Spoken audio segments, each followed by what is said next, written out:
আমার পেছনে দেখতে পাচ্ছেন এটা হলো সাবরুম দন্দমা সুকান্ত পার্ক। এটা শিশুদের খেলাধুলারই অনেকগুলো জিনিস ছিল।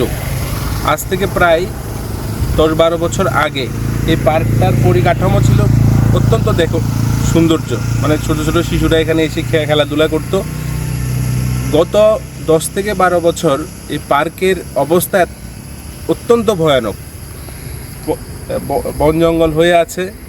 সাবরুম নগর পঞ্চায়েতের 2 নম্বর ওয়ার্ডের এই পার্কটি ঠিক জাতীয় সড়কের পাশে, NH রোডের পাশে।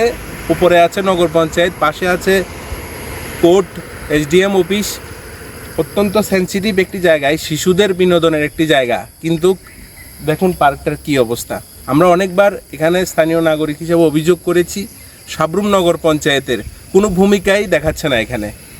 এতে করে স্থানীয় যে এলাকার জনগণ রাস্তাঘাট থেকে শুরু করে বিভিন্ন, মানে 2 নম্বর ওয়ার্ডের রাস্তাঘাট থেকে বিভিন্ন দুর্দশা স্থানীয় নাগরিকের। তার পাশাপাশি সাবরুমের আগে বেশ কয়েকটি পার্ক খুব সুন্দর ছিল, যে শিশুরা বিকালবেলায় এসে এখানে খেলাধুলা করত।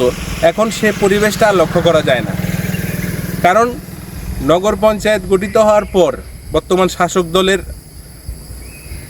পরিচালনা করছে সাবরুম নগর পঞ্চায়েত, কিন্তু এই ছোট ছোট শিশুদের বিনোদনের যে জায়গাগুলো এখন আর ঠিক মেরামত হচ্ছে না, এমনটাই আমাদের স্থানীয়দের প্রতিটা নাগরিক লক্ষ্য করতেছে। তার পাশাপাশি আমিও অত্যন্ত দুঃখের সহিত বলছি যে সাবরুম নগর পঞ্চায়েতের দায়িত্বে যারা আছেন ছোট ছোট শিশুদের সাথে এগুলি একটু লক্ষ্য করে দেখুন।